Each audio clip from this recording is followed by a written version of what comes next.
අද නායකත්ව කවුන්සිලය ඉදිරිපත් කළ ගම්මැද්ද V-Force Leadership Series සම්මන්ත්‍රණ මාලාවට සහභාගී වූ දහස් සංඛ්‍යාත තරුණ ප්‍රජාවට සහ ඔවුන්ට මඟ පෙන්වා හෙට දවසේ අලුත් නායකින් ලෙස ගොඩනැගෙන්නට වෙරදුන් අද දවසේ නායකත්වයට අපගේ උත්තමාචාරය The Gammadda V-Force Leadership Series නොනැවති ඉදිරියට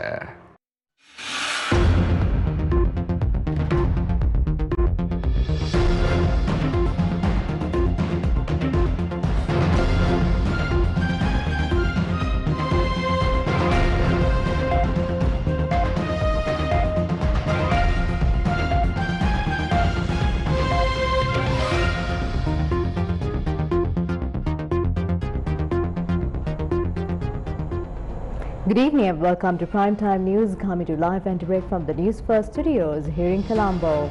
I'm Bernadine Jai Singha. Let's now take a good look at the headlines.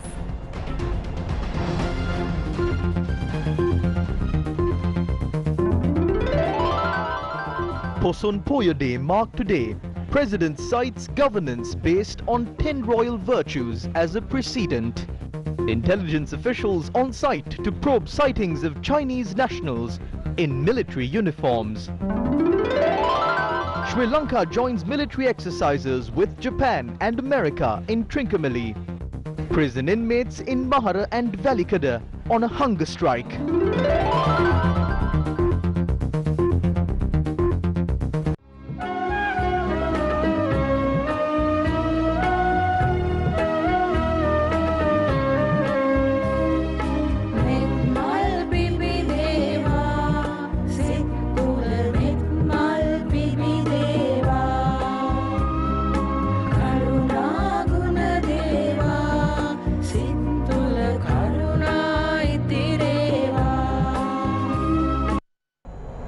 That was a special Bhakti Gee sung in line with the Poson Poya Day today. We have included the complete version of this Bhakti Gee in our news bulletin tonight. Today, Buddhist devotees across the world celebrated Poson Full Moon Poya Day. Poson Full Moon Poya Day is celebrated to mark the arrival of Buddhism in Sri Lanka in the 3rd century BC, a festival of great historic and religious significance celebrated across the island. 218 years after Lord Buddha attained Nirvana, the 3rd Buddhist Council was held, with Indian Emperor Dharmashoka providing state patronage. As a result, Buddhism spread to 9 other countries. Thereafter, in 236 BC, on a day like today, during the reign of King Devanampiyathissa, Buddhism was introduced to Sri Lanka by Mihindu Maharatan Thera and the monks who travelled to Sri Lanka from Dambadiva. Subsequent to this visit, a group led by Prince Aritha entered the Buddhist order. With the establishment of the Bhikkhu Sasana, all other elements of a civilized society began to emerge, with the art of writing, art, agriculture, river civilization, religious rituals in song and dance forms and literature, all with royal patronage.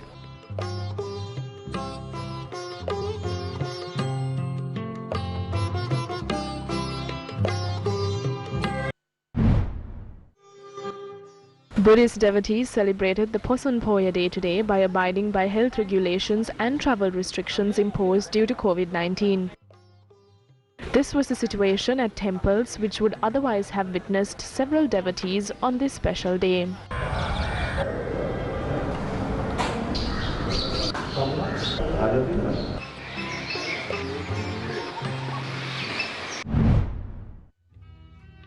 The annual Aloka Pujava of the Mihintale Raja Mahavihara was held in line with the Poson Poya Day.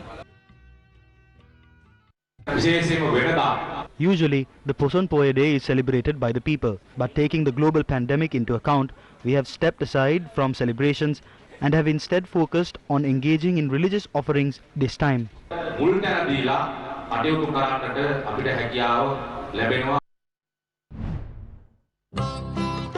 The Sirasa TV Poya Day program titled Mihintalawata Sirasa was telecast today from the holy site in Mihintalava.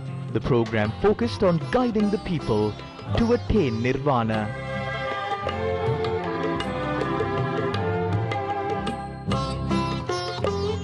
Aho simaras parajayohi. In his message to mark Poson Poya Day, President Gotabaya Rajapaksa said he hopes that the current governance would consider the concept of a state based on teachings of Buddha and the 10 royal virtues as an exemplary perception. The president noted that he strongly believes that people-centric economic goals should be achieved while building a prosperous nation as compassionate citizens who love the earth and its flora and fauna. He emphasized that he is abundantly committed to achieving this goal. The president said the people should commit themselves to make their lives meaningful according to the teachings of Lord Buddha. I wish to remind you that Sri Lankans belong to a great society that is not second to any other nation due to the power of Buddhism that was introduced to this country by Mihindu Thera. We believe that it is vital to comprehend the great essence of Buddhism and to plan your future life according to the Buddhist philosophy. May this Poson Poya Day become a meaningful day that brings light into your life. May the blessings of the Lord Buddha be with you.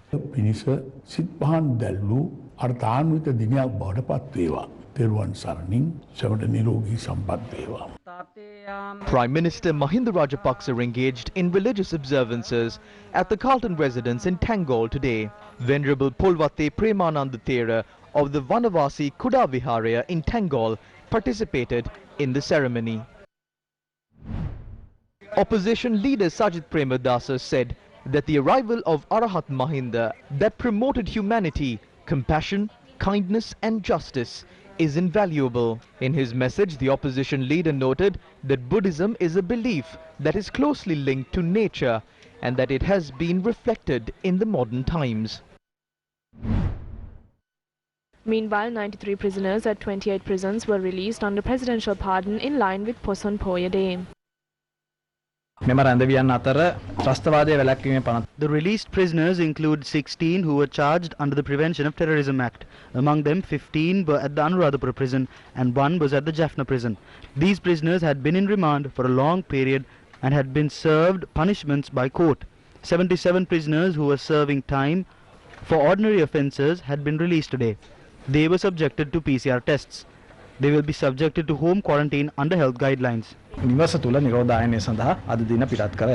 Former parliamentarian Duminda Silva, who was on death row, was also granted a presidential pardon today.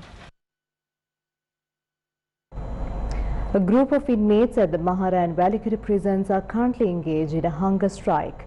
Prison spokesperson Chandan Ekanaika said the hunger strike was launched by the inmates who are on a death row. He said that the inmates are demanding their sentences to be commuted to life in prison with effect from the day that they were sentenced. Moving on to more local news, Basil Rajapaksa, the head of the Presidential Task Force on Economic Revival and Poverty Eradication, returned to Sri Lanka this morning from the United States. Basil Rajapaksa left the island on the 12th of May. With the price of fuel being increased during the period Basil Rajapaksa was not in the island, many members of the Sri Lanka Podujana Peramuna spoke about Basil Rajapaksa during his absence.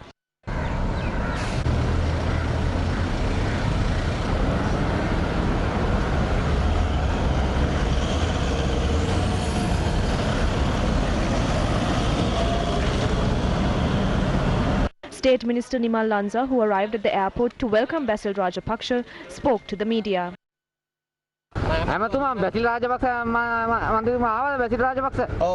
He came back to the island after conducting a PCR test. He went for quarantine as per the regulations in place. The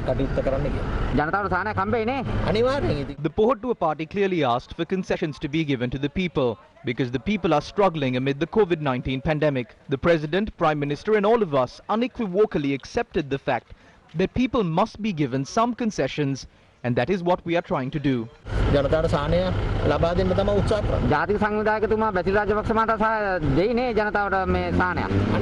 Definitely, because if you look at what he has done in the past, during the presidency of Mahinda Rajapaksa, he coordinated the economy well. That is why we were able to come on top in South Asia. As the Sri Lanka Podujana Peramuna, we hope to give concessions to the people. Thank you. Broad discourse has arisen on the outfits worn by workers involved in the refurbishment of the Tissa Maharama Weather. This was after the workers were spotted wearing outfits similar to Chinese military uniforms. Tusita Balala, the general manager of the Sri Lankan company linked to the project, said there are no issues with the outfits. Newsfirst continuously reported on individuals wearing outfits similar to military uniforms while being involved in the project to clean up the Tissa Maharama Weather. But those individuals were not present in the area when our correspondent visited the site yesterday.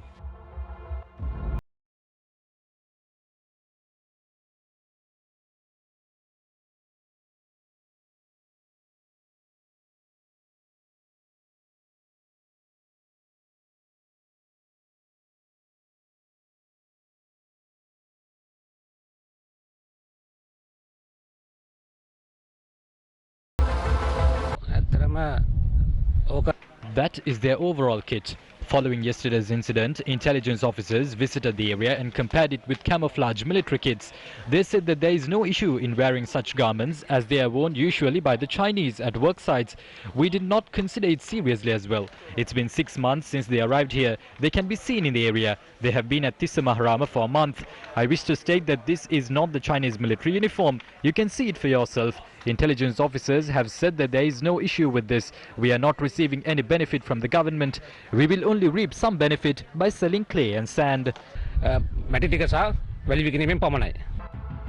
kit worn by workers at the location of the project is similar to military uniforms.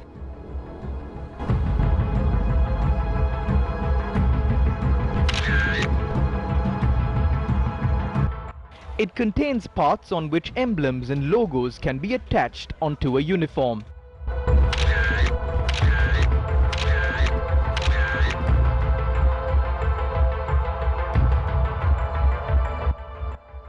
What is the difference between the Chinese military uniforms and the kit worn by workers at the site of the project at the Tissa Maharama Weather?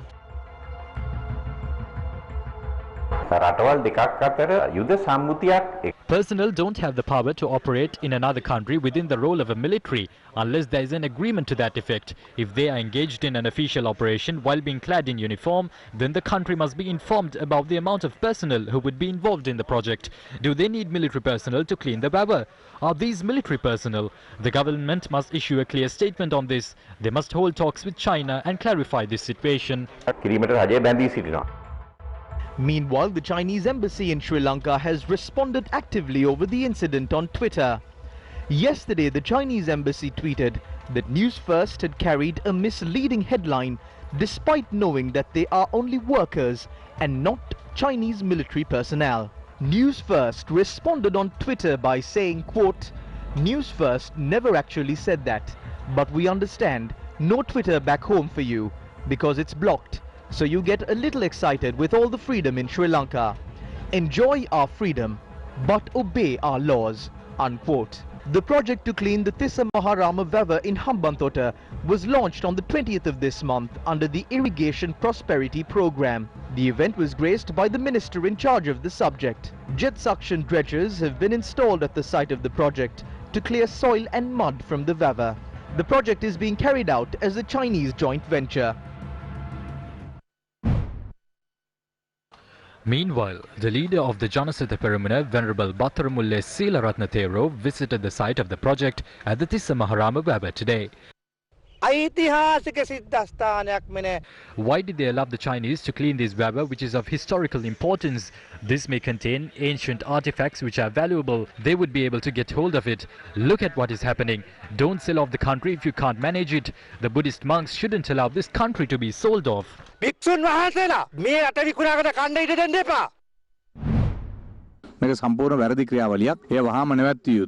This is completely wrong. It must be stopped immediately. If China, India or any other country is deploying its troops for development projects in Sri Lanka, then it is a threat to sovereignty and the territorial integrity of the country. I regret to note that the project is taking place at the Tissa Maharama Baba under the leadership of Minister Chamal Rajapaksa. They must be sent back to their country. Legal action must be taken against that. Otherwise, this will become a country for the people of other nationalities.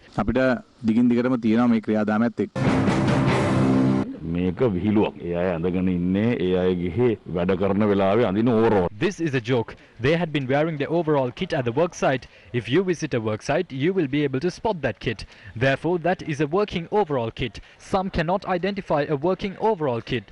They assume that this is a military uniform. Therefore, this is a joke.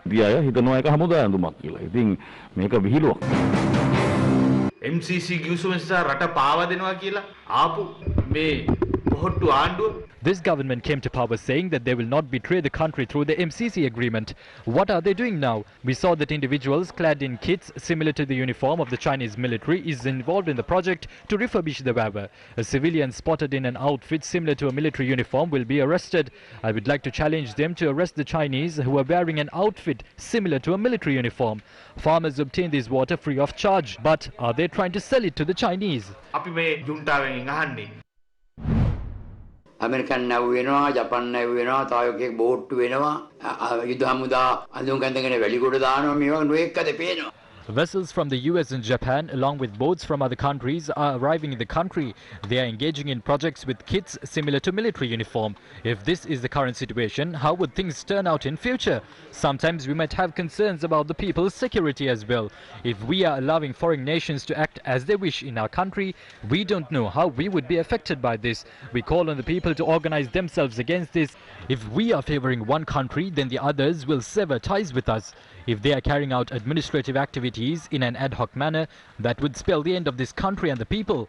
It would spell the end of the Rajapaksas as well. A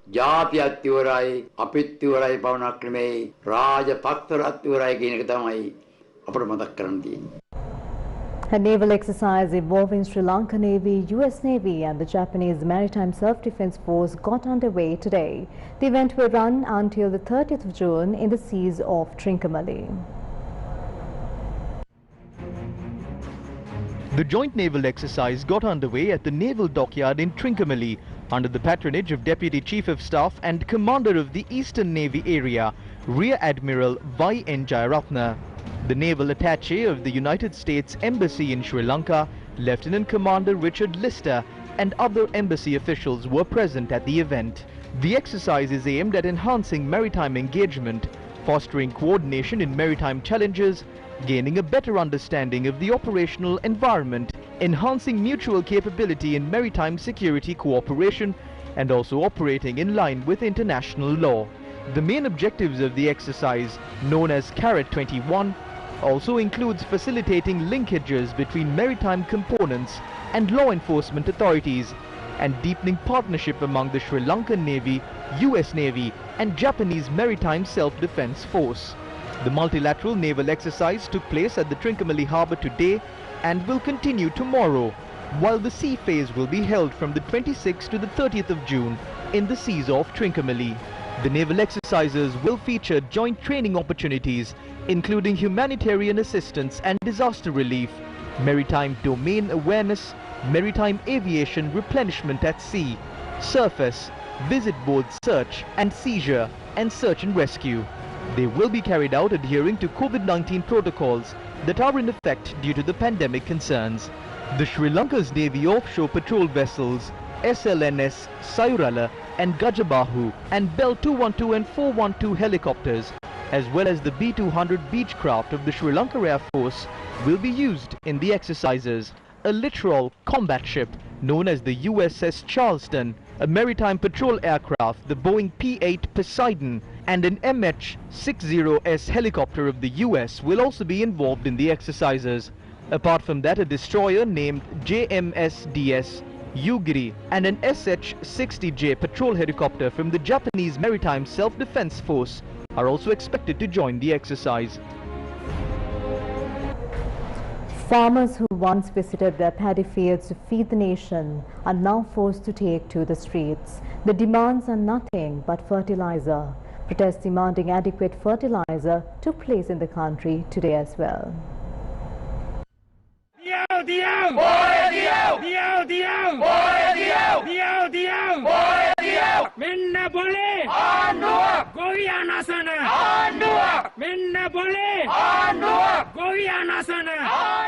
A group of farmers from Nochiagama in Anuradhapura staged a protest today. We don't need fertilizer free of charge. We didn't ask for it as well. Sell it to us at a reasonable rate. We will purchase them, cultivate our crops and feed you like cattle. Come and look into our problems. Did all of you make these decisions after consulting us? Did a single person ask us? Farmers are grieving. We feel like chopping off our fingers that we used to vote for you.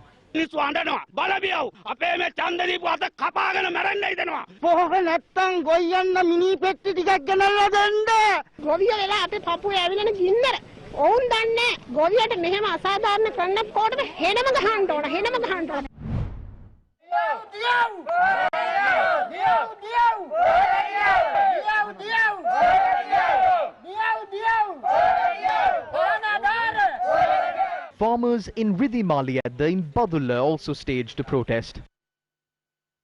You informed the media that there is enough fertilizer in the country. There are 127 agrarian associations. None of these groups have received any one of these three types of fertilizer. Where is the concessionary fertilizer?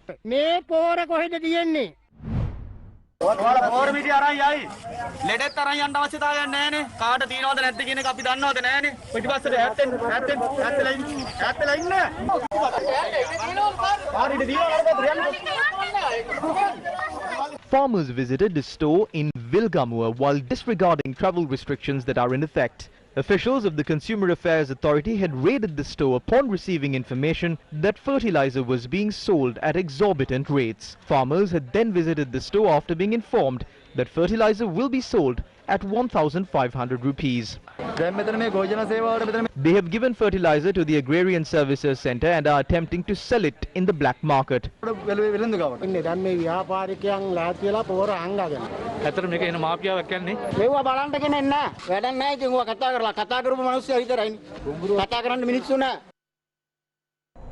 Children have not been able to attend school due to the COVID-19 pandemic in the country. Against such a backdrop, the lack of facilities had dampened attempts made by teachers to conduct lessons online. As a result, several students across the country have lost access to education. Online education appears to be the only option for students amidst the prevailing COVID-19 pandemic in the country. But the absence of a proper strategy to implement the mechanism has left them helpless. Only 79 out of 100 individuals in Sri Lanka possess a computer or a mobile phone with access to the internet required for online learning. However, internet coverage is not equally distributed around the island. Against such a backdrop, a group of children in Vadukanda Passara are forced to trek for 4 kilometers to the top of a mountain to attend online classes. Out of 100 school children in the village, only 50 have a mobile phone at their homes.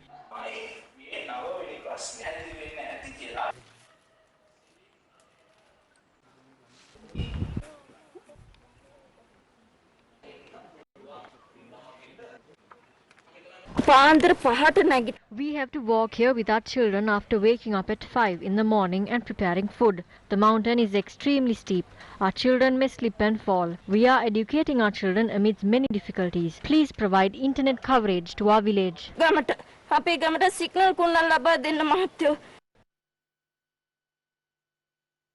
Students in the Muthukandiya fishing village in Munaragala are yet to even witness a communication tower in the area. These students had attended online classes in a hut built on a mango tree. 25 school students in Muthukandiya are to sit for the GCE ordinary level exam this year. However, only 4 of them own a mobile phone. If anyone can provide internet coverage to our village, our children would receive the same facilities as other children in the country. The carcasses of 8 turtles and a dolphin had washed up on the coast of Sri Lanka today.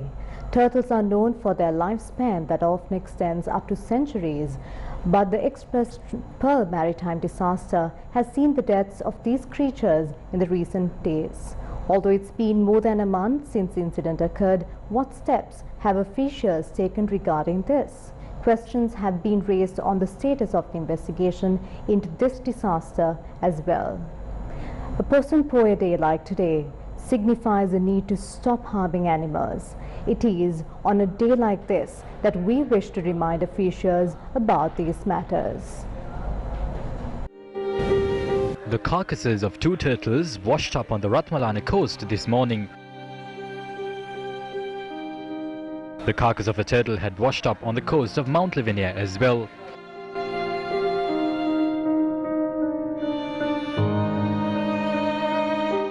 In another incident, the carcass of a turtle weighing 40 kilograms was spotted along the Katakurunda coast. Meanwhile, a turtle had washed up on the Bahinatotapura coast in Angulana as well. 3 turtles had washed up on the Chilaw coast. Our correspondent reported that 1 carcass had washed up in Chilaw and 2 in Walihena and Thuduwawa.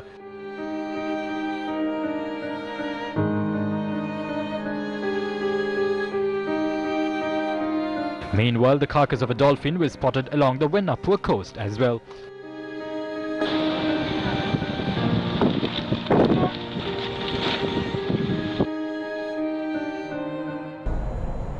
The historic Maduraraja Mahavihara in Kundasale is on the brink of destruction. Historical records indicate that the Maduraraja Mahavihara, built according to the Pallava traditions, was used by royals of Sri Vikramaraja Singha's family for religious purposes. The temple, measuring 80 feet high and 60 feet wide, has been constructed out of stone, based on the remarkable Indian architectural style. But the chief priest of the temple points out that rainwater and the lack of maintenance has affected historic murals and other paintings that are now damaged beyond repair. The walls have cracked. We have written to archaeological officials regarding this, but no action has been taken yet. Since this is a historic building, it must be protected by the archaeological department. Medical equipment was donated to the Balapitiya-based hospital under an edition of the Vipakshin Husmak social service program. The donation was made to mark the 97th birth anniversary of the late President Ranasinghe Premadasa. Medical equipment valued at around 4.8 million rupees were donated to the hospital to benefit the residents of Balapitiya, which is the birthplace of the late Ranasinghe Premadasa. The donation was made under the 17th edition of the Janasuvaya project in line with the Vipakshin Husmak program launched by the Samik Janabalawegya. The donation was accepted by the director of the Balapitiya-based hospital, Dr. B.G.A. Chandana Ratnasiri. The COVID-19 eradication plan that has been implemented in the country is highly inefficient and dysfunctional. The government has not even made arrangements to import COVID-19 vaccines for the entire population of this country. Sometimes they say that 16 million of the country's people will be given the vaccine. Sometimes they say that 17 million people will be given the vaccine. But a strategy has not been formulated to import the consignments of vaccines within the promised time frame. They said that COVID-19 related figures are incorrect. Until very recently, this government couldn't even provide reports with the correct tally of COVID-19 deaths that had occurred in the country. A proper solution for this has not been implemented. This country has established a culture of providing tokens to administer the vaccine. They administer it among selected groups of people.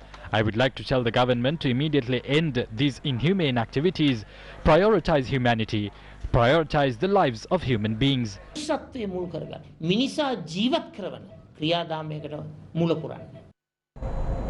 The Pathfinder Foundation has released a report on economic vision for Sri Lanka in the post-COVID-19 era. Issuing a communique, the Pathfinder Foundation states that some of the recommendations in the report seem aligned with government policy. It adds that, however, the foundation is of the view that there are other recommendations in the report which merit consideration at this point. In the points highlighted in the communique, the Pathfinder Foundation states the immediate priority is stabilizing the economy by number 1, restoring fiscal sustainability in the medium term, primarily through revenue enhancement, and number 2, restoring debt sustainability by reprofiling debt servicing to a level which avoids severe compression of domestic absorption, and number 3, introducing flexible, cost-reflective and revenue-protected energy prices to maintain the stability of the banking sector and energy supplies. In light of the Poson Full Moon Poya Day, the staff and the director of the Carton Preschool, Shiranti Wickramasinghe Rajapaksa, has released a Bhaktigi music video. We end tonight's bulletin with this video clip released in line with Poson Poya Day. With that, we wrap up primetime news. I'm Bernadine Jayasinghe for the News First team and the interpreter for tonight, Taraka Gabriel. Good night. Take care.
Karuna